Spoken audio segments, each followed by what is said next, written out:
طب والله عيب، عيب تكون لسه بتتابعني وكرشك قدامك متر. خد كده تعال اقول لك.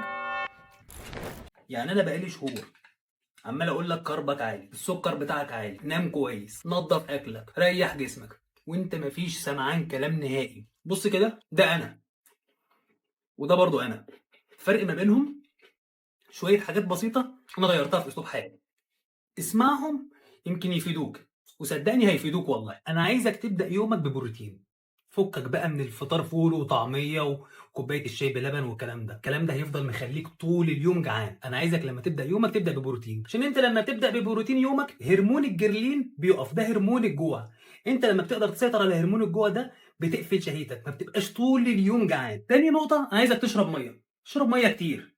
الميه الزياده في الجسم بتنزل بالميه مش بالسحر. يعني انا مش عايزك تفكر ان الميه بتنزل بمدرات البول بس، ابدا والله. الميه الزياده في الجسم بتنزل بالميه. تالت نقطه، انا عايزك تنام بدري، مش عايزك تتفرج على اخر ترند وبطنك لسه شغاله، تعشاش من هنا او ما تاكلش من هنا وتفضل نايم بقى على السرير عمال تقلب في التيك توك والفيسبوك واي منصه سوشيال ميديا.